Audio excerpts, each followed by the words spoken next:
तो हम लोगों ने पिछले क्लासेस में बात की थी कर्तव्य की बात कि कर्तव्य क्या चीज है, और कर्तव्य की विभिन्न विद्वानों ने परिभाषाएं ये दी थी। ईटन की डेफिनेशन आई थी, ग्रे की डेफिनेशन आई थी, सामंड की डेफिनेशन थी, ऑस्टिन की डेफिनेशन थी, प्रोफेसर कोकोरेट की डेफिनेशन थी, और सबने कर्तव्य को अधिकारों के संदर्भ में परिभाषित किया था।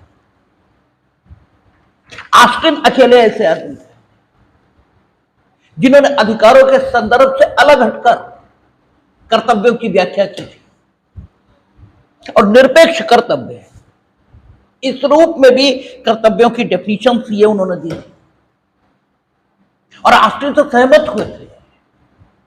कौन कौन? प्रोफेसर हिबर्ट वो सहमत हुए, एलन सहमत हुए थे, मार्कवी ये सहमत हुए, और आपसे चर्चा हुई थी कि ऑस्टिन के इस प्रकार के व्यवहार का जो कारण है वो कारण ये है कि ऑस्टिन के चिंतन में जो संप्रभु की स्थिति है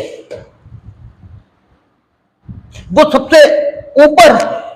ऑस्टिन किसी भी राजनीतिक व्यवस्था में संप्रभु से ऊपर किसी को देखते नहीं, और चूंकि वो संप्रभु से ऊपर किसी को नहीं देखते, इसलिए उनके अनुसार क्या है कि विधि इसे संप्रभु कभी भी परिवर्तित कर सकता है, क्योंकि विधि का अंतिम स्रोत वही है,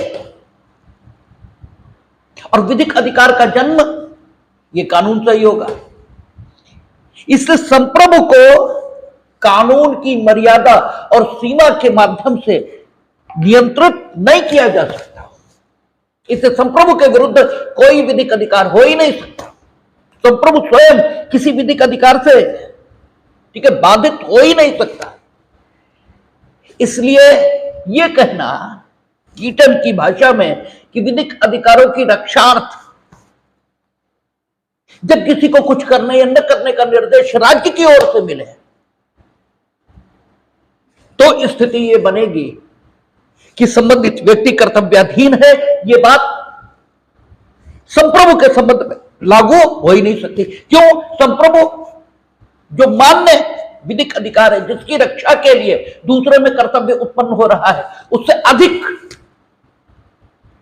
ठीक है अधिकार की मांग अगर किसी समय करना शुरू कर देगा, तब भी कर्तव्याधीन व्यक्ति को उसकी बात माननी ही पड़ेगी, क्योंकि अन्य कोई नहीं है जो उस दशा में संप्रभु से यह कह सके कि जिस विधिक अधिकार की रक्षा के लिए कर्तव्य जन्मा था उस विधिक अधिकार में किसी प्रकार की बढ़ोतरी यह अनुमन्य नहीं है। यह कहने वाला कोई नहीं होगा, और चूंकि यह कहने वाला कोई नहीं होगा इसलिए विधिक अधिकारों की कोई संकल्पना ये ऑस्टिन कहते हैं कि संप्रभु के साथ लागू हो ही नहीं सकती, संप्रभु के साथ चली नहीं सकती। इसलिए किसी प्रकार के ठीक है निरपेक्ष अधिकार ये भी जन्म लेंगे ही लेंगे। सामान्य तौर पर अधिकार कर्तव्य ठीक अन्योन्याश्रित संबंध इसमें होगा, no doubt. General course of business कारोबार का सामान्य अनुक्रम यही है कि अधिकार और कर्तव्य इनके बीच अन्योन्याश्रित संबंध पाया जाएगा। एक के बिना दूसरे का अस्तित्व संभव नहीं, ये सही है। लेकिन अपवादिक रूप से निरपेक्ष अधिकार हो सकते हैं जिनका सहवर्ती वो निरपेक्ष अधिकार बोलना है, निरपेक्ष अधिकार भी हो सकता है, निरपेक्ष कर्तव्य यानी जिनके सहवर्ती अधिकार और कर्तव्य ये न हो, ये भी स्थिति संभव है। ऑस्टिन ने 4 प्रकार के कर्तव्य ये माने थे ठीक है जिन्हें उन्होंने निरपेक्ष कर्तव्यों की श्रेणी में रखा था। कौन से? ईश्वर के प्रति, पशुओं के प्रति, समुदाय के प्रति, आपके अपने प्रति और संप्रभु के प्रति। ये 4 प्रकार के कर्तव्य थे जिन्हें उन्होंने निरपेक्ष कर्तव्यों की श्रेणी में ये माना था। और इसके अलावा आपराधिक विधि द्वारा जिन कर्तव्यों की रचना ये होती है,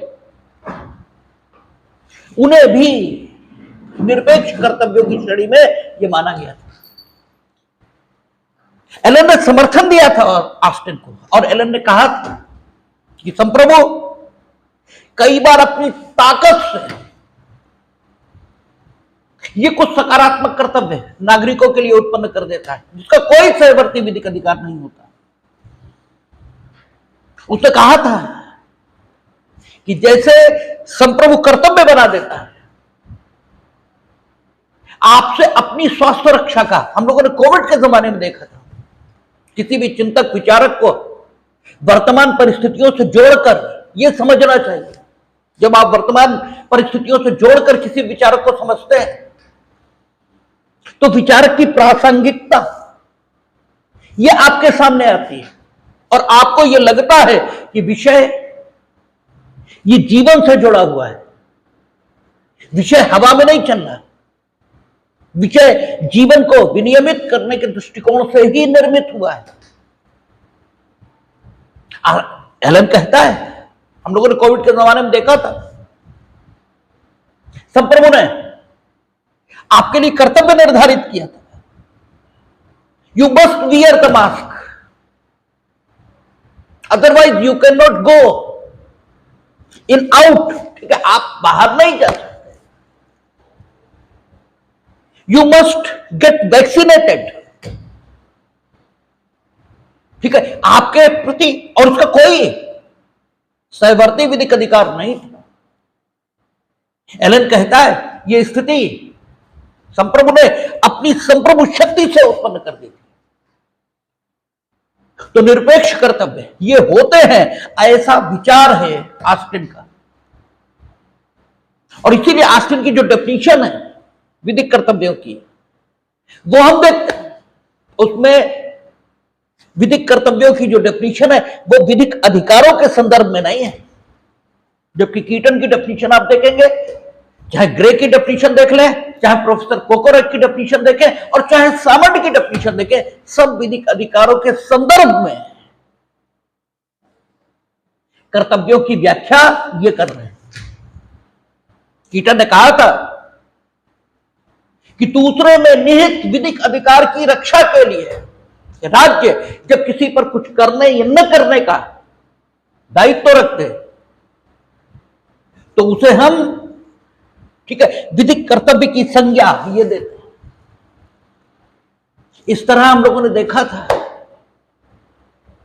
कि क्या बात निकल कर आई थी कि अधिकार और कर्तव्य ये परस्पर अन्योन्याश्रित हैं। निरपेक्ष अधिकारों की बात हुई थी कि निरपेक्ष अधिकार भी होते हैं, लेकिन निरपेक्ष अधिकारों की अवधारणा को बहुत अधिक समर्थन ये नहीं प्राप्त हुआ। कारण यह था कि निरपेक्ष अधिकार सिर्फ उस अधिकार को कहा जा सकता है जिसका किसी भी दशा में उल्लंघन जस्टिफाइड न माना जाए, जबकि ऐसा कोई अधिकार नहीं है जिसका उल्लंघन किसी भी दशा में जस्टिफाइड न माना जाए। इवन आपका जीने का अधिकार, उसका भी उल्लंघन उन दशाओं में जिनमें आपको प्राइवेट प्रतिरक्षा इसका हक मिल जाता है, उन दशाओं में उसका उल्लंघन भी, ठीक है, ठीक माना गया है, अनजस्टिफाइड नहीं माना है। आईपीसी में there are so many situations जो कि पुरानी आईपीसी 76 से लेकर 106 तक बहुत सारी स्थितियां हैं जिनमें इवन आपके जीवन के अधिकार का भी उल्लंघन ठीक नहीं माना गया। लेकिन एलान गोवर्थ नामक विचारक ने निरपेक्ष अधिकारों के रूप में उन अधिकारों को अवश्य मान लिया जिनका उल्लंघन विदाउट एनी जस्टिफिकेशन ये ठीक न माना जाए। जैसे आपके जीवन का अधिकार, आपकी संपत्ति का अधिकार, ये विदाउट एनी जस्टिफिकेशन लिया जाना अनुचित ही माना जाएगा प्रत्येक विधिक व्यवस्था में, कोई विधिक व्यवस्था हो। तो ऐसे अधिकारों को उन्होंने निरपेक्ष अधिकार भी इस रूप में स्वीकार किया था। तो अधिकार और कर्तव्य, इसके बीच एक अन्योन्य आश्रित संबंध, ये पैटर्न ने भी देखा, ये कीटन ने भी देखा, और इन लोगों ने कहा कि एक के बिना दूसरे की कल्पना ये की नहीं जा सकती। अधिकार है तो कर्तव्य होगा, और कर्तव्य है तो अधिकार होगा। इसके बिना प्रत्येक कर्तव्य का एक सहवर्ती अधिकार है और प्रत्येक अधिकार का एक सहवर्ती कर्तव्य है। लेकिन हिंदुस्तान में प्रोफेसर राज इस पर टिप्पणी करते हैं, और बिल्कुल सही है टिप्पणी। उनका प्रत्येक विधिक अधिकार का सहवर्ती कर्तव्य हो, यह प्रत्येक सहवर्ती कर्तव्य, प्रत्येक कर्तव्य का विधिक कर्तव्य का सहवर्ती विधिक अधिकार हो, यह स्थिति कहां दिखाई देती है? प्रत्येक बच्चे को शिक्षा का अधिकार है, लेकिन क्या कोई विधिक कर्तव्य किसी में? ठीक है, क्योंकि विधिक कर्तव्य वो है जिसे राज्य की शक्ति से प्रवर्तित ये कराया जा सके। नो डाउट मूल कर्तव्य है, फंडामेंटल ड्यूटी है, और मूल कर्तव्य में भी एक विशिष्ट प्रकार का स्थान भारत के संविधान में ये रखते हैं। मूल कर्तव्य ऐसा नहीं है कि बिल्कुल ही बेकार हो। आपसे ये प्रश्न खूब पूछा जाता है कि मूल कर्तव्य और directive principle of the state policy, इनकी क्या भूमिका है भारत के संविधान में? तो अब जो स्थिति निकल कर आई, चंपाकन बनाम दोरई राजन वर्सेस यूनियन ऑफ इंडिया, उसे डिसाइड हुए बहुत समय बीत गया। उसका केशवानंद भारती आ गया। केशवानंद भारती में कहा कि there is a balance in between directive principle of the state policy and fundamental rights. एक संतुलन है दोनों के बीच, और जो संतुलन है, इसका अर्थ यह हुआ कि directive principle of the state policy को कूड़े के ढेर में नहीं फेंका जा सकता। ठीक है, ऑल इंडिया मेडिकल इंस्टीट्यूट, ठीक है, वर्सेस इसके विद्यार्थी, ऐसे करके एक मुकदमा आया है, उसमें डिसाइड हुआ कि फंडामेंटल ड्यूटीज ये बेकार नहीं है। ऐसा बिल्कुल नहीं, अप्रवर्तनीय जरूर है, लेकिन जो कुछ अप्रवर्तनीय है वो बेकार है, इसका मतलब ये नहीं होता। कुछ चीजें प्रेरणा ये देती हैं आपको, कुछ चीजें आप पर प्रतिबंध ये लगाती हैं, कुछ चीजें आपकी गति की दिशा इसे निर्धारित करती हैं। वही उपयोगी सिर्फ नहीं है जो आपको गतिमान करता है, जो आपकी गति पर नियंत्रण स्थापित करता है, जो आपकी गति को दिशा देता है, वो भी important. Directive principle of the state policy और फंडामेंटल ड्यूटीज, इनके बारे में यही माना है कि हम क्या करेंगे, फंडामेंटल राइट के साथ सामंजस्य बिठाएंगे। इसका फंडामेंटल ड्यूटी और directive principle of the state policy का। और अगर सामंजस्य संभव है, अर्थात तीनों एक साथ चल सकते हैं, अर्थात फंडामेंटल राइट को थोड़ा सा कम कर दें, ठीक है, तो फंडामेंटल ड्यूटी और directive principle of the state policy, इन दोनों को अर्थ दिया जा सकता है। जैसे फंडामेंटल ड्यूटी आप पर कर्तव्य रखती है कि आप पर्यावरण का संरक्षण करें, और directive principle of the state policy वो भी इस ढंग की बात कहती है, 48A है, 48 है। तो और फंडामेंटल राइट क्या कहता है कि आप अपने को उस सीमा तक एक्सप्रेस कर सकते हैं जिस सीमा तक आप एक्सप्रेस करना चाहें। तो तीनों में सामंजस्य बिठाएं। आप रात 10 बजे तक नाच कर, गाकर, जैसे चाहो खुद को एक्सप्रेस करो, जैसे मन आए वैसे कर दो, लेकिन 10 बजे के बाद, ठीक है, लोगों की नींद, लोगों का नींद जिससे स्वास्थ्य जुड़ा हुआ है। आपने कोविड के जमाने में बड़े बड़े हेल्थ एक्सपर्ट को सुना था, सारे हेल्थ एक्सपर्ट कह रहे थे कि आपकी रोग प्रतिरोधक क्षमता आपकी नींद से जुड़ी हुई है। जितनी नींद डिस्टर्ब होगी उतनी ही जल्दी आप बीमार होंगे, और जितनी साउंड स्लीप आपको आएगी आपकी रोग प्रतिरोधक क्षमता उतनी ही बढ़ेगी। इसका मतलब स्वास्थ्य, नींद, पर्यावरण, इस सबका आपस में एक ठीक ऐसा संबंध है जिसको डिस्टर्ब नहीं किया जा सकता। तो इसलिए कहा ठीक है, fundamental duty, directive principle of the state policy और फंडामेंटल राइट, तीनों में ठीक है सामंजस्य संभव है, कर दिया। 10 बजे तक आप बजाइए, गाइए, जो मन आए सो कीजिए, 10 बजे के बाद कुछ भी नहीं। तो चंपाकन बनाम दोरईराजन का समय नहीं है जिसमें यह कहा जाए कि अगर साहब जो है फंडामेंटल राइट पर थोड़ा सा भी प्रभाव पड़ रहा है तो directive principle of the state policy को इन्फोर्स करने के लिए या फंडामेंटल ड्यूटी को इन्फोर्स करने के लिए भले ही कानून बनाया गया हो, वो शून्य हो जाएगा। आज ये दशा नहीं है।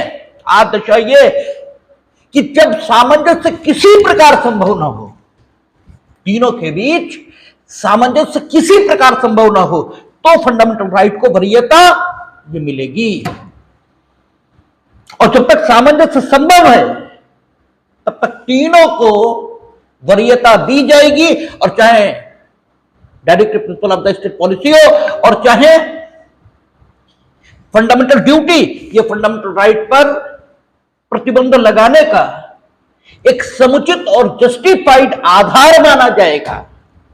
यह स्थिति निकल कर आई है। आप लोग एलएलबी में जब बाइबा लेने हम बैठते थे तो हम देखते थे पता नहीं क्या जवाब आ रहा है। आप तो पूछो कि फंडामेंटल राइट और directive principle of state policy के बीच संबंधों की क्या स्थिति है, तो आप ये कहते हैं कि फंडामेंटल राइट उन्हें इन्फोर्स किया जाएगा। ये directive principle of the state policy को इन्फोर्स करने के लिए अगर कोई कानून बना है और वो विपरीत प्रभाव फंडामेंटल राइट पर डाल रहा है तो वो शून्य हो जाएगा। ये बात ऐसी है जैसे कक्षा 1 का विद्यार्थी ठीक है किसी सिद्धांत को अभिव्यक्त कर रहा हो। ये बिल्कुल प्रिमिटिव स्टेज की बात है, 1951 की है। आज 2024 चल रहा है, कॉन्स्टिट्यूशनल डेवलपमेंट हुआ है, संवैधानिक विकास हुआ है, और आपकी बात में वह संवैधानिक विकास रिफ्लेक्ट नहीं हो रहा है। आपको पूरी बात बोलनी चाहिए।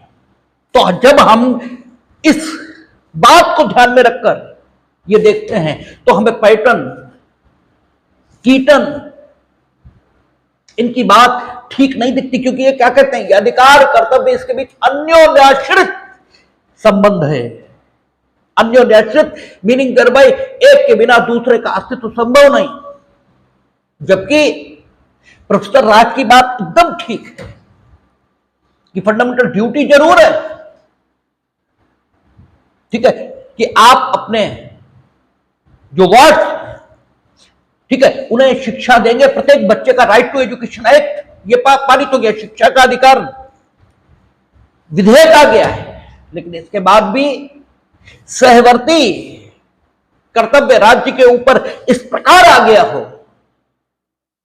कि कोई भी बच्चा अशिक्षित न रहे, अपॉर्चुनिटी दी जाएगी, लेकिन आर्थिक संसाधनों के अंतर्गत। तो आप ये नहीं कह सकते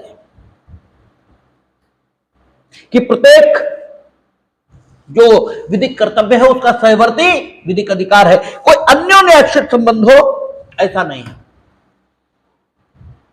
ठीक है। दूसरी बात, कीटन या पैटर्न, ये लोग ये कहते हैं कि प्रत्येक कर्तव्य की एक अंतर वस्तु है, और वो कर्तव्य की अंतर वस्तु वो क्या है? कर्तव्य की अंतर वस्तु वो है जिसे करने या न करने के लिए कर्तव्याधीन व्यक्ति आदेशित है। यही तो आपकी ड्यूटी है कि आप ये करेंगे या नहीं करेंगे। तो कर्तव्याधीन व्यक्ति जिसको करने या न करने के लिए आदेशित, वो कर्तव्य की अंतर वस्तु है। ऐसा ठीक है, कीटन पैटर्न ये बताते हैं। और अधिकार की अंतर वस्तु भी वही है जिसे आप करने के लिए विवश हैं दूसरे के लिए। और कर्तव्य और अधिकार, इसके बीच अन्योन्याश्रित संबंध ये बता रहे हैं। यद्यपि कर्तव्य और अधिकार अलग बात है, विधिक अधिकार और विधिक कर्तव्य अलग बात है। अधिकार सिर्फ दावा है जो आप समाज के विरुद्ध रख रहे हैं, काय का, लाभ का। बंधन सिर्फ वो कर्तव्य, सिर्फ बंधन है। और जब ये बंधन दूसरे के विधिक अधिकार की रक्षा के लिए उत्पन्न होता है, तब कीटन के शब्दों में आप विधिक कर्तव्य के अधीन है। जब दूसरे के विधिक अधिकारों के या दूसरे के विधिक लाभ के लिए आप कुछ करने या न करने के उत्तरदायित्व के अधीन होते हैं, तब प्रोफेसर कोकोरेक के मुताबिक आप विधिक कर्तव्य के अधीन होते हैं। अन्यथा तो कर्तव्य एक बंधन है, एक मानकीय निर्णय, ठीक है, जो आप सामाजिक और नैतिक उद्देश्यों को ध्यान में रखकर लेते हैं। उस निर्णय से आपका आचरण, कंडक्ट ये रेगुलराइज होता है, अन्यथा तो बंधन ये है, ठीक है ना। तो विधिक कर्तव्य बात अलग, विधिक अधिकार बात अलग, कर्तव्य अलग, अधिकार अलग। इनके बीच घालमेल नहीं करना है, और घालमेल होता रहा है। इसी के कारण से हॉफील्ड का क्लासिफिकेशन अभी आएगा, जहां अधिकार की विस्तृत बड़ी व्याख्या होगी। अभी तक कर्तव्य और अधिकार आप शक्ति और बंधन इस रूप में देख रहे हैं। जब हाफील्ड और सामान्य से व्याख्यायित करना शुरू करेंगे अधिकार को, तो वो इसकी परिधि को बढ़ाएंगे। वो कहेंगे अधिकार और कर्तव्य सिर्फ यही नहीं है, बल्कि अधिकार में वो सब चीजें शामिल हो सकती हैं जो कानून आपको लाभ के तौर पर दे रहा है। ये विस्तृत व्याख्या भी अधिकार की आएगी, ये कर्तव्य की विस्तृत व्याख्या भी आएगी, देखेंगे जब आएगी यथास्थान। लेकिन हम सिर्फ आपको जो कॉन्सेप्शन देना चाहते हैं वो ये कि आदत विकसित करिए जो है उसे कहने की, जो है उसे कहने की। जो नहीं है वो आप कहना प्रारंभ करते हैं, और कानून में गलती यहीं से शुरू हो जाती है। जो है उसे कहिए। तो कहता है कि कर्तव्य, इसकी अंतर वस्तु क्या है? वो आदेशित कृत्य जिसे विधिक अधिकार की रक्षा के लिए करने या न करने के लिए आपको कहा गया है। और चूंकि अधिकार का धारक, ठीक है, उसकी इच्छा है, क्योंकि अधिकार की हम लोगों ने विधिक अधिकार की डेफिनेशन देखी थी, उसमें क्या कहा था? आस्टिन जैसे कह रहा था कि ये क्षमता है जिसके आधार पर व्यक्ति दूसरे को कुछ करने या न करने के लिए विवश कर देता है। कमोवेश इसी प्रकार की डेफिनेशन हॉलैंड ने दी थी, इसी प्रकार की डेफिनेशन कीटन ने दी थी, सबने लगभग इसी प्रकार की डेफिनेशन दी थी कि ये, जैसे पुख्ता ने कहा था कि ये किसी वस्तु पर जो आपकी अधिकार रखने की इच्छा है, उस इच्छा के लिए जो कारण के तौर पर दर्शित किया जा सकता है, बस वही अधिकार कि पुख्ता कह रहा था। तो पुख्ता की जो बात कि जो कारण है, जिसे कारण के तौर पर दर्शित किया जा सकता है आपकी इच्छा रखने के, इसी को अधिकार कहा जाएगा। इसका मतलब यह हुआ कि अधिकार धारक जो है उसके प्रति कर्तव्य है, इसलिए अधिकार धारक अगर इच्छा करेगा तो कर्तव्य का पालन उसके प्रति किया जाएगा। यानी कर्तव्य का पालन सशर्त है, कर्तव्य का पालन आधारित है अधिकार के धारक के द्वारा इच्छा किए जाने की शर्त पर। यह बात निकल कर आ रही है, जबकि यह भी पूरी तरह सच नहीं है। स्थिति यह है कि आप जीना चाहो न चाहो, आपको जीना पड़ेगा।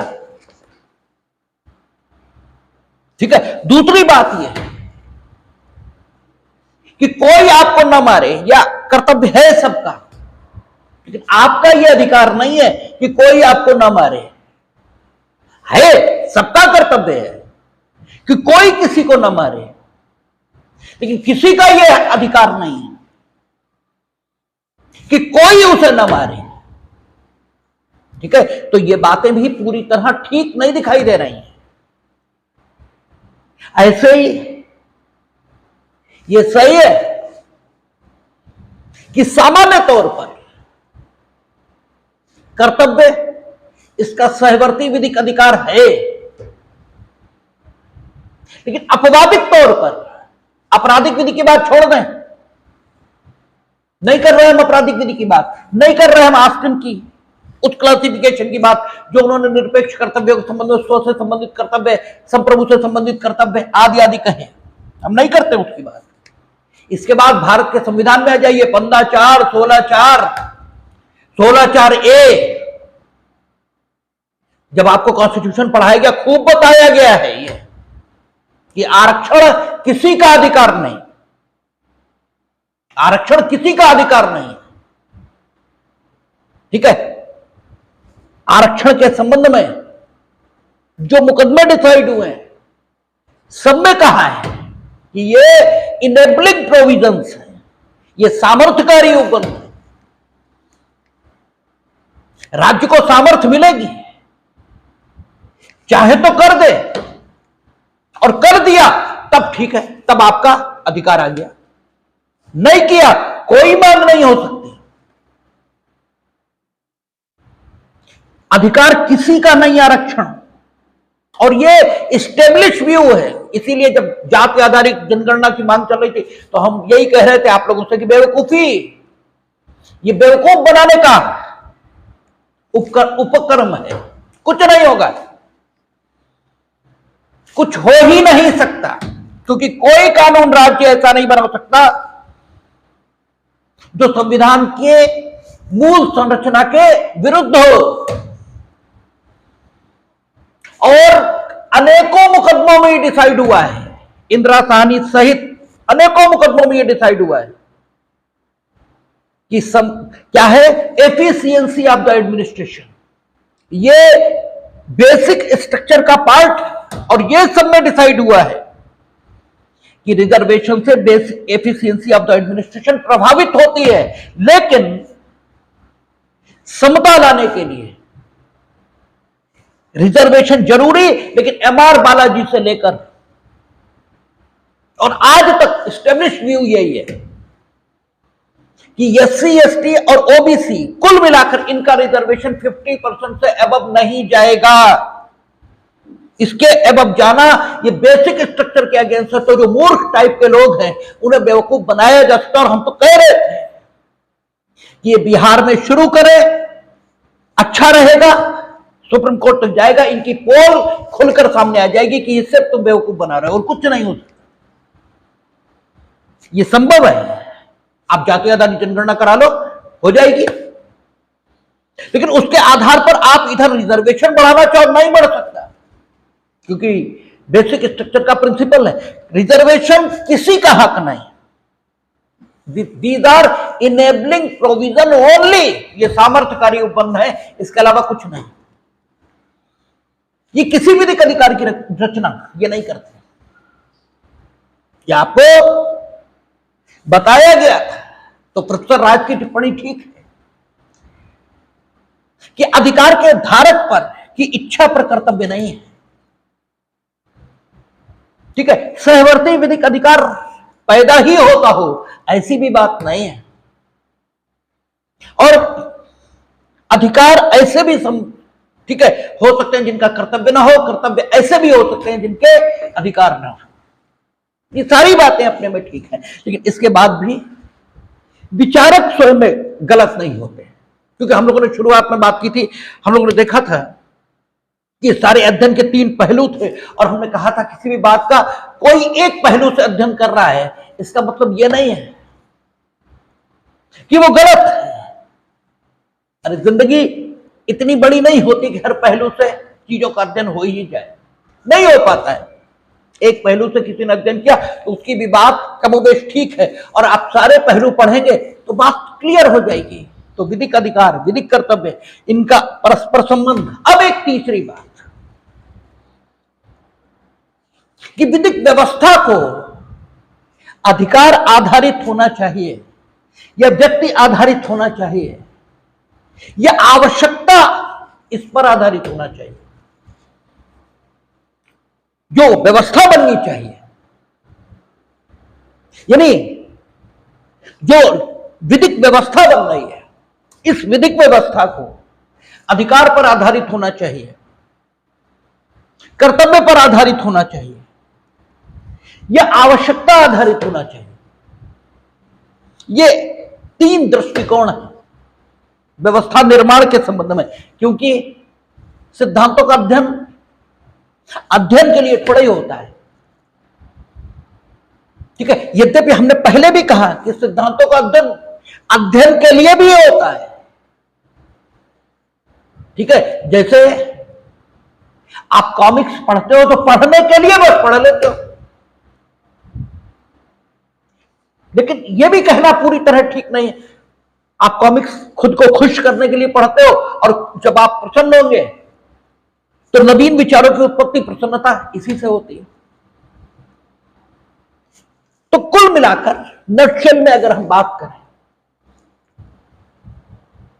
तो बात यह है कि अध्ययन के लिए अध्ययन नहीं होता, अध्ययन सोद्देश्य। तो अगर विधिक कर्तव्य और विधिक अधिकार इस पर इतनी चर्चा है तो ये देखना पड़ेगा कि व्यवस्था जो बननी चाहिए वो अधिकार आधारित या कर्तव्य आधारित या आवश्यकता आधारित। और ये जरूरत क्यों है? क्योंकि तीन कॉन्सेप्शन, इयरिंग इन कॉन्सेप्शंस को रखता है सामने। इयरिंग, और इयरिंग से पहले सिसरो कहता है कि हम मुक्त होने के लिए विधि के दास हैं, हम मुक्त हो जाने के लिए विधि के दास हैं। ठीक है, हम आराम करने के लिए काम करते हैं, वो मूर्ख हैं। ठीक है, जिनके जीवन का ध्येय काम करना होगा। मेरे जीवन का ध्येय काम करना बिल्कुल ही नहीं है, यह हम कतई स्पष्ट शब्दों में घोषित कर देना, ठीक है, ठीक समझते हैं। मेरे जीवन का उद्देश्य काम नहीं है। काम मूर्खों के जीवन, बैल के जीवन का उद्देश्य होगा काम। मेरे जीवन का उद्देश्य तो आराम है, लेकिन आराम चूंकि काम से संभव है,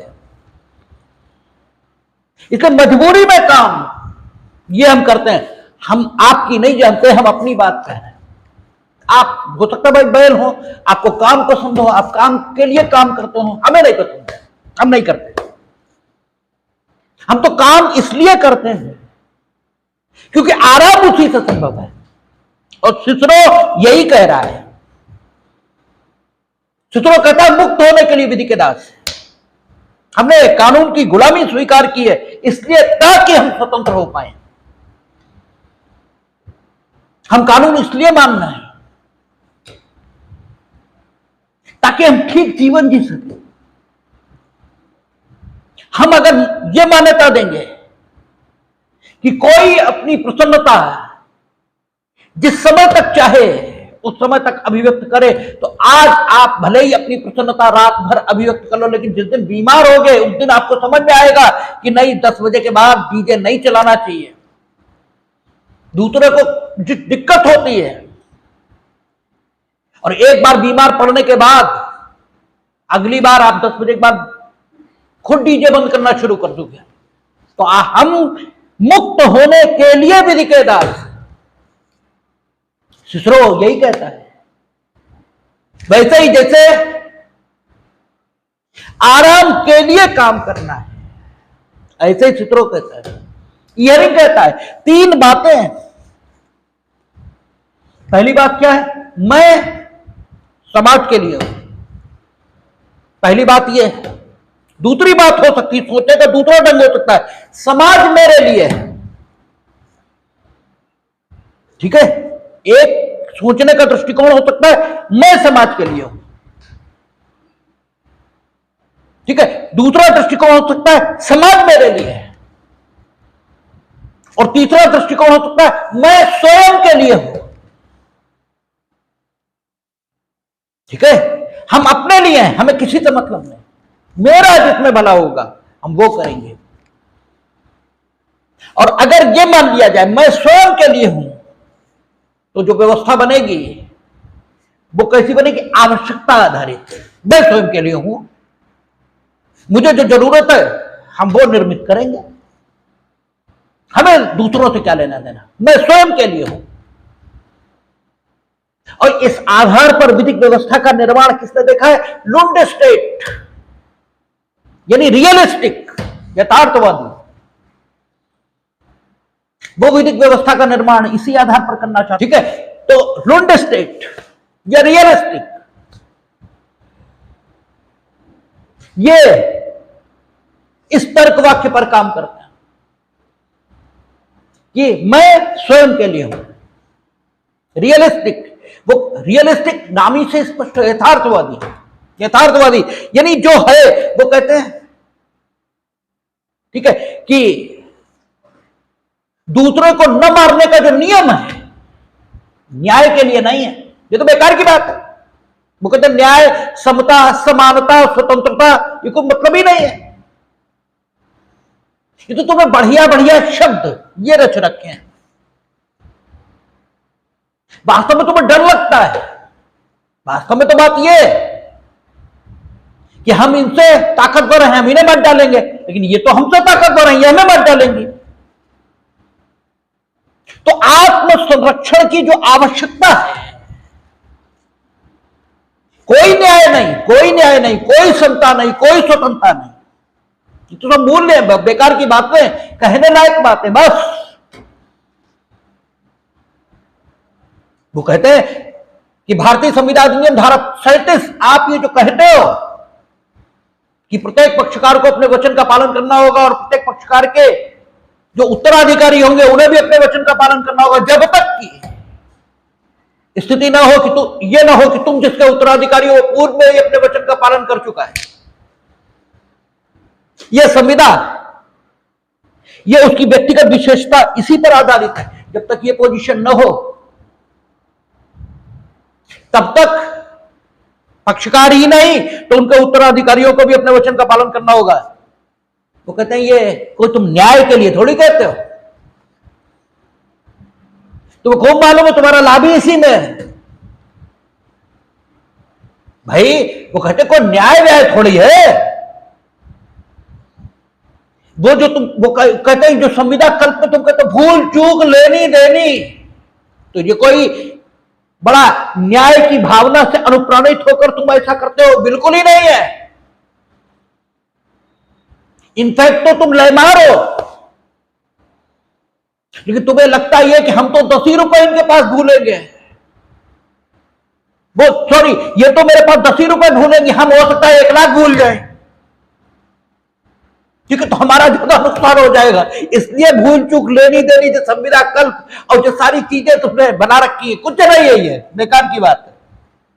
मैं स्वयं के लिए हूं,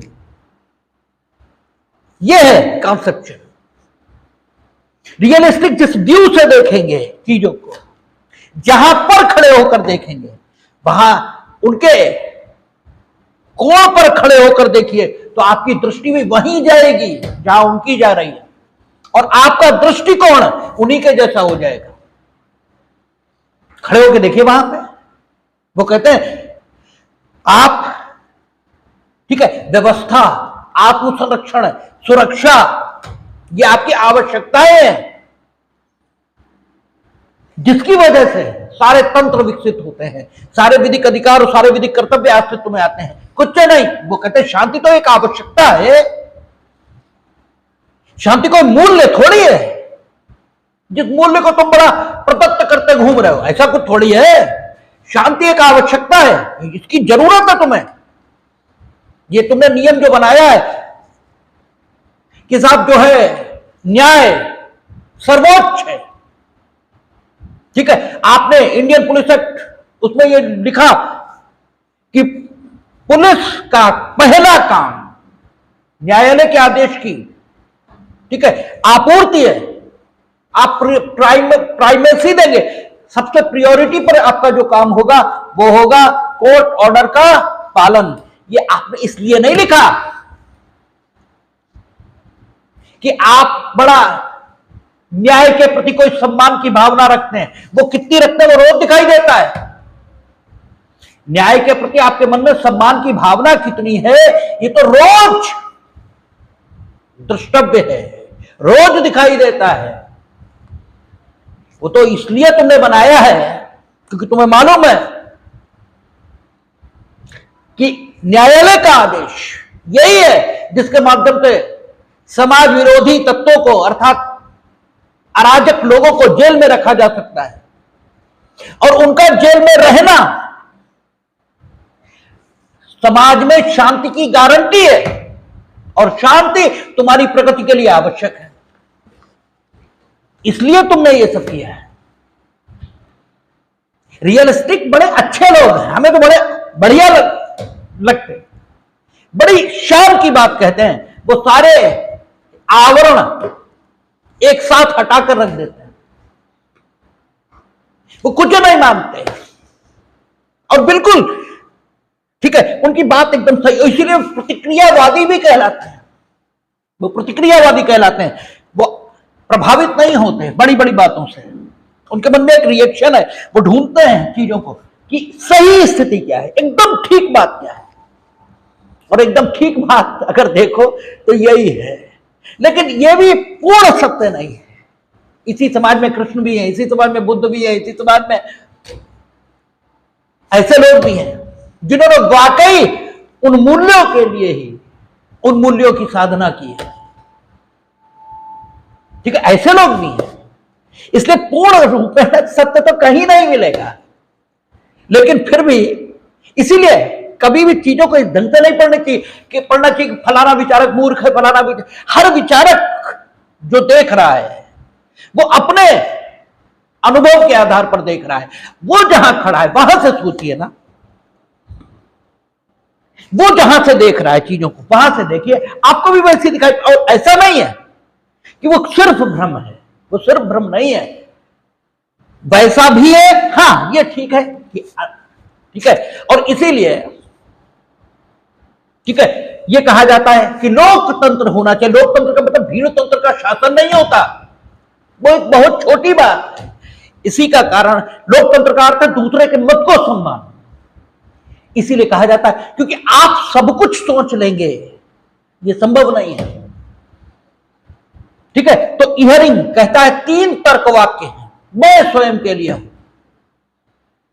इस आधार पर विधि और व्यवस्था इसका निर्माण हो सकता है, और जो इस आधार पर विधि और व्यवस्था का निर्माण होता है तो जो विधिक व्यवस्था निर्मित होकर सामने आती है वह यथार्थवादियों की विधिक व्यवस्था है, और वह न कर्तव्य पर आधारित है न अधिकार पर, दोनों पर आधारित नहीं है। उसके प्रवर्तक लुंड स्टेट, वो कहते हैं विधि और व्यवस्था ये ठीक है आत्मसंरक्षण, ठीक है, व्यवस्था और सुरक्षा इन मांगों से पैदा होती है। वो कहते हैं रेस्टिट्यूशन है। आप क्या, हम लोगों ने देखा था सीपीसी में था धारा 144 में प्रतिस्थापन संबंधी कोई आदेश, ठीक है ना। प्रतिस्थापन क्या था, न्यायालय के आदेश के कारण, ठीक है। पक्षकारों की स्थिति में जो बदलाव आता है तो पक्षकारों को वापस उसी दशा में लाना जिस दशा में वे होते यदि न्यायालय का प्रश्नगत निर्णय न होता। तो लुंड स्टेट कहते हैं क्या तुमने बड़ा न्याय व्याय इसके लिए बनाया है ना, यह आवश्यकता है। न्यायालय के निर्णय से बदलाव आया था, चीजें तुम्हें मिलनी चाहिए। इसमें मूल्यों की बात ही कहां है, इसमें मूल्य आधारित चिंतन के लिए जगह ही कहां है। जो होना चाहिए वो है, ठीक है। तो आपका ये लोग ये मानकर चलते मैं स्वयं के लिए, इयरिंग कहता है एक और सोचने का ढंग हो सकता है, मैं समाज के लिए हूं और मैं समाज के लिए हूं, अगर यह सोचने का ढंग हो जाए तो व्यवस्था कर्तव्य आधारित हो जाएगी। ठीक है, क्योंकि मैं समाज के लिए हूं, समाज सुंदर बनना चाहिए, मेरा महत्व तो नहीं है। ठीक है, समाज ठीक रहे, और समाज अगर ठीक रहेगा तो हम समाज के पार्ट हैं, हम तो ठीक रहेंगे ही। व्यक्ति को विकास की अनुमति नहीं मिलनी चाहिए, समाज को विकास की अनुमति मिलनी चाहिए, और जब समाज का विकास होगा तो सबका होगा, और किसी का अतिशय विकास नहीं हो सकता। ठीक है, या यूं कहें कि किसी का किसी की कीमत पर विकास नहीं हो सकता। और मजेदार यह है कि आपसे जो पूछा जाएगा वो ये कि केल्सन किस मत के समर्थक हैं आप, क्योंकि केल्सन प्रमाणवादी हैं। ठीक है, इसलिए हमेशा आप ये लगा देंगे कि केल्सन अधिकार पर आधारित व्यवस्था के पोषक है। नहीं, केल्सन कर्तव्य पर आधारित व्यवस्था के पोषक है। केल्सन, ड्यूगिट, पोलक और काम्टे, ये चार लोग हैं जो इस सूत्र पर काम करते हैं कि मैं समाज के लिए हूं, यानी कर्तव्य आधारित व्यवस्था यह होनी चाहिए। ठीक है, एक और नाम आपसे पूछ लिया जाता है, बेंथम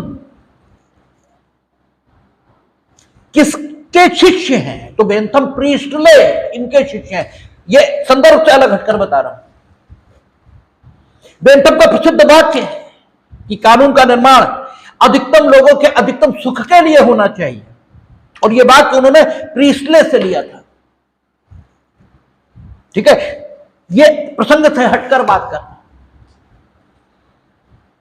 ठीक है, ड्यूगिट, कॉम्टे, पोलक और केल्सन, केल्सन कहते हैं कि अधिकार नाम की कोई चीज नहीं होती, कर्तव्य होते हैं सिर्फ। और अगर आप थोड़ा गंभीरता से विचार करेंगे तो यह आपको दिख सकता है, क्योंकि केल्सन ने विधि की व्याख्या किस रूप में की है? मानक के रूप में, स्टैंडर्ड के रूप में। केल्सन ने कहा है कि विधि क्या है? मानकों का समूह। It is a standard for your conduct. ये आपके आचरण के लिए मानक निर्मित करता है कि आपको ऐसा करना चाहिए, क्योंकि वो शुद्ध विधि के सिद्धांत के प्रतिपादक है। और शुद्ध विधि के सिद्धांत के वो कहते हैं कि विधि सिर्फ इतना कहती है कि ऐसा करना चाहिए, आप वैसा करो तो आपका आचरण ठीक है, आप वैसा न करो तो आपका आचरण गलत है। स्वयं विधि की शुद्धता इस आपके आचरण से प्रभावित नहीं हो सकती। हम तो एक स्टैंडर्ड दे रहे हैं कि आपको ऐसा करना चाहिए, करो तो ठीक, न करो तो ठीक, स्टैंडर्ड तो अपनी जगह ही रहेगा। इसीलिए वो शुद्ध विधि के सिद्धांत के प्रतिपादक कहे जाते हैं। तो केल्सन जब ये बात करेंगे तो कर्तव्य आधारित व्यवस्था ये मानेंगे ही। ठीक है, वो तो सिर्फ मानक दे रहे हैं ना, जस्ट फॉर योर कंडक्ट, इसके अलावा दे ही क्या रहे हैं। ठीक है ना, तो केल्सन, पोलक, ड्यूगिट और काम्टे। ड्यूगिट शिष्य है काम्टे के। ठीक है ना, इसलिए काम्टे का जो स्टेटमेंट है वही ड्यूगिट का स्टेटमेंट है कि कोई अधिकार जो व्यक्ति धारण कर सकता है वो सिर्फ इतना कि वो अपना कर्तव्य करता रहे, बस, इसके अलावा कोई अधिकार किसी का नहीं हो सकता। ये काम्टे का प्रसिद्ध स्टेटमेंट है। ड्यूगिट ने भी इसी को उठाया है। ड्यूगिट की विशेषता यह है कि ड्यूगिट कानून को राज्य से उत्पन्न नहीं मानते, कानून को समाज से उत्पन्न मानते हैं। ये ड्यूगिट की विशेषता है। ड्यूगिट प्रसिद्ध सिद्धांत समेकन का सिद्धांत, इसका प्रतिपादक है। ठीक है, ड्यूगिट ये कहते हैं कि कर्तव्य आधारित है सब कुछ, आपको अपना काम करना चाहिए, बस आपका एक ही अधिकार हो सकता है कि आप अपना काम करें। वो कहते हैं मनुष्य की दो तरह की आवश्यकताएं, एक आवश्यकता उसकी ऐसी है जो वो व्यक्तिगत रूप से पूरी कर सकता है, लेकिन कुछ आवश्यकताएं उसकी ऐसी है जो समाज के सहयोग के बिना पूरी हो ही नहीं सकती। और समाज तुम्हारे अलावा जो कोई है वो समाज ही है। हम बार बार कहा करते हैं कि अगर आप दुकानदार हैं तो ग्राहक के अधिकारों की बात करिए, दुकानदार के अधिकारों की बात मत करिए। कारण कि अगर आप दुकानदार के अधिकारों की बात करेंगे तो आप एक वस्तु में व्यापार कर सकते हैं, जीवन की बाकी सब वस्तुओं के आप उपभोक्ता हैं। तो आप उपभोक्ता के हित की बात करेंगे तो आपके हित की बात ज्यादा होगी, आप दुकानदार के हित की बात करेंगे तो आपके हित की बात कम होगी। उपभोक्ता के हित की बात करिए, कंज्यूमर प्रोटेक्शन, इस पर जोर दीजिए। ड्यूगिट यही कह रहा है। वो कहता है कि दो प्रकार की आवश्यकताएं हैं। एक आवश्यकता है नो डाउट, वो आप खुद पूरी कर लोगे, लेकिन पढ़ाई की आवश्यकता ये कहां से लाओगे भाई? पढ़ाई आपके सौंदर्य बोध को जगाती है। हमने बार बार आपसे कहा कि सौंदर्य बोध का मतलब ये नहीं होता कि सुंदर आपको सुंदर लग रहा है, सुंदरता आपको दिखाई दे। कविता में कोई सुंदरता होती है, लेकिन कहते हैं अरे बड़ी सुंदर कविता है। वो जो सुंदरता है वो आपके सौंदर्य बोध से उत्पन्न होती है, वो चेहरा थोड़े ये कविता। भाई आप सुनते हैं 20 चीजें, कहते हैं वाह बहुत खूबसूरत है, तो खूबसूरत क्या वो आंखों को अच्छी लग रही? खूबसूरती एक एब्स्ट्रैक्ट आइडिया है जो आपके दिमाग को प्रसन्न कर दे, वो खूबसूरत। आप खूबसूरत चेहरा देखते हैं तो भी दिमाग प्रसन्न होता है, और खूबसूरत कविता सुनते हैं तब भी दिमाग प्रसन्न होता है। अच्छी बात सुनते हैं तो मजा आता है। ये जो मजा देने वाली चीज, यही सौंदर्य बोध है। ठीक है, तो शिक्षा आपके सौंदर्य बोध को जगाती है। वो क्या खुद पालोगे? आज तक तो वो आदमी दिखा नहीं, हमें मिला नहीं। ठीक है, इवन भगवान भी इस धरती पर अगर आए हैं, ठीक है, तो वे भी गुरु के पास गए हैं, जबकि ज्ञान उन्हीं से निःसृत माना है। अगर कृष्ण भगवान है, अगर राम भगवान है, तो क्या सिखाएंगे वशिष्ठ उन्हें, और क्या सिखाएंगे सांदीपनी उन्हें? सब कुछ तो उन्हीं से पैदा है। लेकिन वे भी, ठीक है, क्योंकि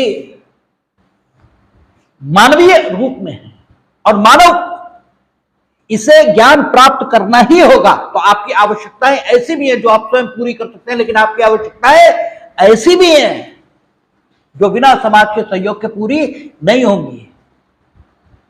इसलिए ड्यूगिट कहता है कि आपके सिर्फ कर्तव्य हैं, आपको प्रत्येक काम ऐसे करना चाहिए कि सामाजिक समेकता, ये जो सहयोग है परस्पर एक दूसरे का, ये बढ़े, ये घटे नहीं। ये नहीं, व्यवस्था कर्तव्य आधारित होनी चाहिए, लेकिन ये अतिशयवादिता है। कानून ऐसे भी होने चाहिए जो लोगों के सुख और संतुष्टि इसको सुनिश्चित करें, अन्यथा कानून लोग पालन नहीं करेंगे। और प्रत्येक व्यवस्था मनुष्य को ध्यान में रखकर बनाई गई है। हालांकि ये स्टेटमेंट थोड़ा गलत है, हम इससे सहमत नहीं है व्यक्तिगत रूप से। हमारा मानना है कि प्रत्येक व्यवस्था इस पूरी कायनात को ध्यान में रखकर बनाई गई है, सिर्फ मनुष्य को नहीं। शेर को ध्यान में रख के नहीं बनाई गई, सांप को ध्यान में रख के नहीं बनाई गई। फिर आज बायोलॉजिकल फूड चेन की बात क्यों करते हो, खाद्य श्रृंखला की बात क्यों करते हो? ठीक है, इसलिए ऐसा नहीं है। लेकिन एक मोटे तौर पर अगर माने, मोटे तौर पर, तो स्थिति यह कि प्रत्येक व्यवस्था मनुष्य को ध्यान में रखकर बना, इसलिए उसकी खुशियों को पूरी तरह नकार देना और यह कहना कि किसी का सिर्फ एक अधिकार हो सकता है, वो ये कि कर्तव्यों का पालन, ये थोड़ी ठीक बात नहीं। और इसमें से नाजी या फांसीवाद ये जन्मता है, क्योंकि राज्य फिर समाज के हित के नाम पर तुमसे कुछ भी करवाना शुरू कर देता है। भाई समाज के हित के, अरे कम से कम व्यक्ति की जो अपनी, वो क्या खाएगा, क्या पहनेगा, किस ढंग से रहेगा, इसमें तो उसे जीने की स्वतंत्रता दो। इसमें वो स्वतंत्र है, जो चाहे तो करे। लेकिन जहां संसाधनों के उपयोग की बात है वहां तुम जो चाहो सो नहीं करोगे, वहां आप कर्तव्य आधारित व्यवस्था बनाओ, ये ठीक है। लेकिन हर जगह कर्तव्य आधारित व्यवस्था बनाना यह भी अच्छी बात नहीं है, यह भी अतिशयवादी दृष्टिकोण है। और इसी दृष्टिकोण से हिटलर, यह भी खूब पूछा जाता आपसे, फासिज्म और नाजिज्म, इसके लिए वैचारिक आधार किस विचारक ने ठीक है तैयार कर दिया? वो ड्यूगिट है। अच्छाई कितनी खराब परिणाम भी दे सकती है, भाई ड्यूगिट की बात तो खराब नहीं है, लेकिन विचार के स्तर पर यह बात है, जब इसे व्यवहार के स्तर पर लाया जाएगा तो यह बुरे परिणाम यह भी दे सकती है, दिए। ठीक है, तो ड्यूगिट कर्तव्य आधारित व्यवस्था की बात करता है। और तीसरी ओर कौन है? ड्वार्किन, लॉक, नोजिक। ये कहते हैं संसार मेरे लिए है, संसार मेरे लिए, और जब संसार मेरे लिए तो मेरे अधिकार होने चाहिए। वो कहते हैं कानून और व्यवस्था का उद्देश्य क्या है? व्यक्ति की स्वतंत्रताओं में अभिवृद्धि और उसके उपभोग की अभिवृद्धि, ये दो लक्ष्य हैं कानून के, उसके उपभोग की अभिवृद्धि और उसकी स्वतंत्रता की अभिवृद्धि, दो लक्ष्य कानून के। और जो दो लक्ष्य हैं, स्वतंत्रता की अभिवृद्धि यह लक्ष्य हुआ और उपभोग की अभिवृद्धि यह लक्ष्य हुआ, तो डेफिनेटली अधिकार इसकी बात आएगी। इसलिए ये दोनों विचारक, ये तीनों विचारक, नोजिक ये कहता है कि राज्य की रात्रि प्रहरी की भूमिका होनी चाहिए, चौकीदार की भूमिका होनी चाहिए, यानी पुलिस स्टेट, इसकी कल्पना करता है। कहता व्यक्ति के जीवन में न्यूनतम हस्तक्षेप ये होना चाहिए, उसका काम सिर्फ इतना ही होना चाहिए, चोरी, धोखाधड़ी और बल प्रयोग, इससे रक्षा, बस, इसके अलावा कुछ नहीं। इसलिए वो पैतृक पोषणवादी है। जो विचार है राज्य का, इसका विरोधी है। राज्य का पैतृक और पोषणवादी विचार क्या है? राज्य का पैतृक और पोषणवादी विचार यह है कि नागरिक की सुरक्षा की चिंता राज्य की है। क्यों? क्योंकि नागरिक मां बाप का भी बाद में है, पहले राज्य का है। जो आप अपने बच्चे को एक सीमा से बाहर नहीं मार सकते, उसका कारण तो आप लिखो, मारो, भी पुलिस आएगी, अभी आपको जेल बंद करेगी, सुनेगी नहीं, तुम मां बाप को तुम्हें मत डालोगे, क्योंकि राज्य का नागरिक वो पहले है। जैसे ही जन्मा उसने भारत की नागरिकता प्राप्त कर ली, वो नागरिक पहले है। ठीक है, आपका बेटा या आपकी बेटी बाद में। तो पैतृक पोषणवादी जो सिद्धांत है, इसको नोजिक नहीं मानता। नोजिक कहता राज्य से मतलब ही नहीं है, क्योंकि संसार मेरे लिए है ना, राज्य मेरे लिए है, तो मेरी स्वतंत्रताओं की अभिवृद्धि होनी चाहिए, मेरे उपभोग की अभिवृद्धि होनी चाहिए। आप क्यों बताएंगे हमें कुछ भी? हम जो चाहेंगे करेंगे। हां, ये ठीक है कि बल प्रयोग, धोखाधड़ी, ठीक है, और मेरे संरक्षण के लिए जो जरूरी हो वो आप कर लो, क्योंकि आपके पास संसाधन ज्यादा होता है। ठीक है, तो न्यूनतम हस्तक्षेप, और यही तो पुलिस स्टेट की संकल्पना है। भाई पुलिस स्टेट यही तो कहते हैं, राज्य के नागरिकों के जीवन में न्यूनतम हस्तक्षेप ये। और लाख वो तो कहता ही है ये। लाख ने तो जो प्राकृतिक अवस्था की कल्पना की है, वो प्राकृतिक अवस्था की कल्पना ही है कि प्राकृतिक अवस्था में मनुष्य बड़ा सुखी था, दुखी नहीं था, बहुत सुखी था। क्यों? भगवान के यहां से आया था, दुख तो था ही नहीं। दुख तो समाज में उत्पन्न हुए ना, यहां पैदा हुए। भगवान के यहां से आए थे तब दुख थोड़ी थे, लेकिन डर लगा रहता था। डर किस बात का? कि किसी भी क्षण तुम गड़बड़ कर दोगे और हमारा जो सुख शांति है वो नष्ट हो जाएगी।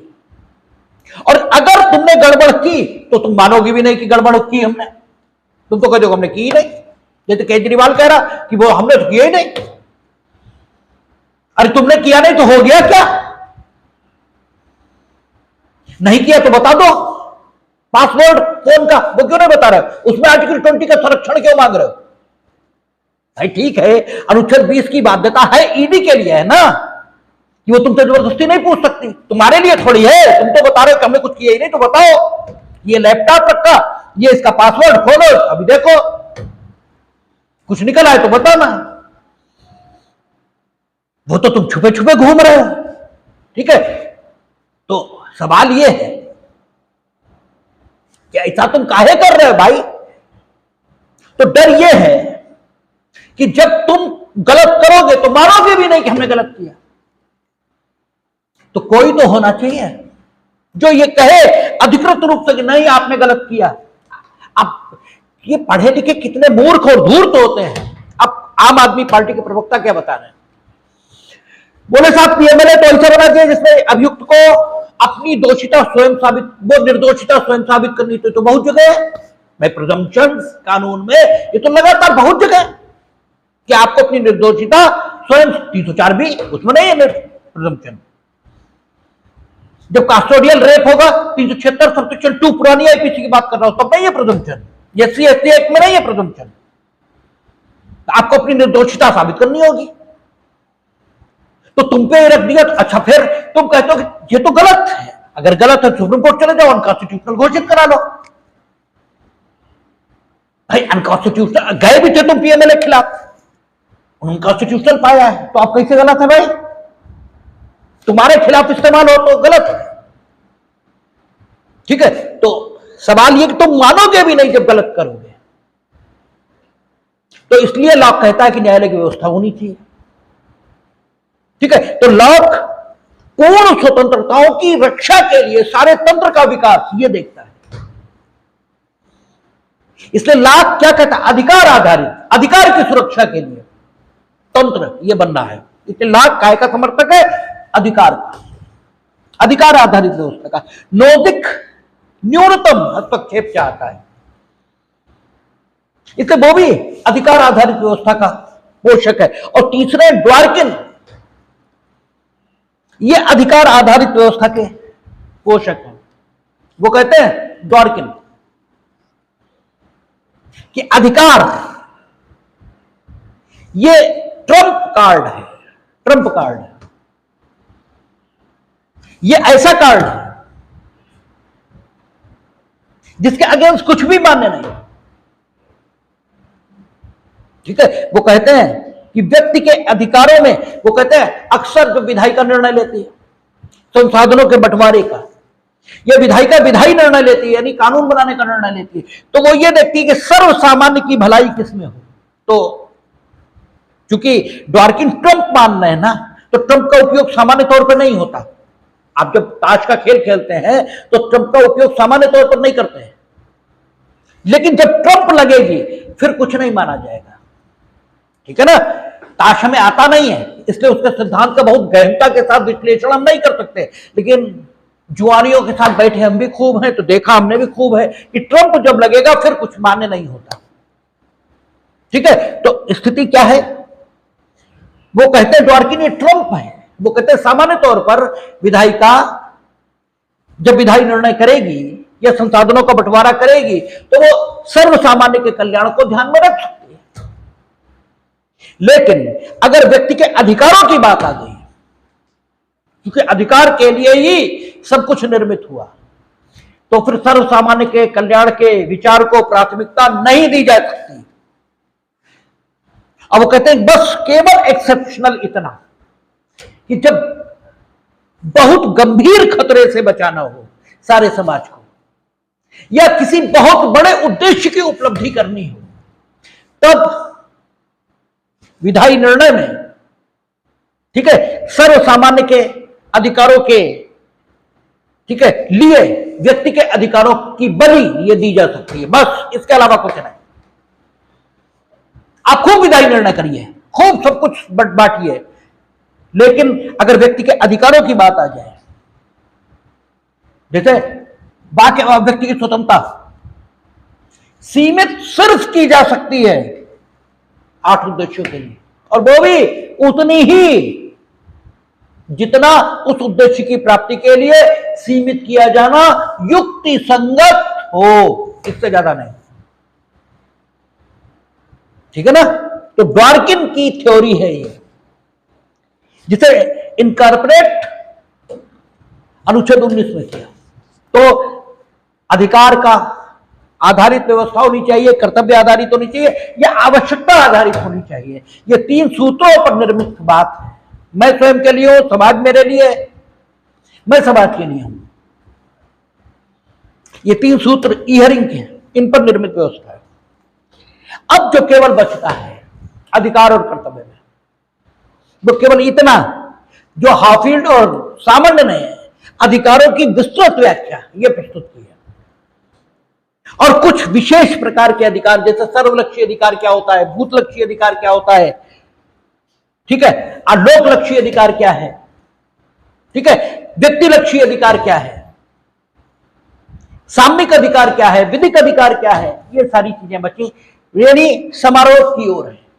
हमें लगता है एक क्लास और होगा जिसमें ये सारी चीजें स्पष्ट हो जाएंगी। फिर हम लोग पर्सनालिटी, व्यक्तित्व की बात करेंगे अगली क्लास में। देखें।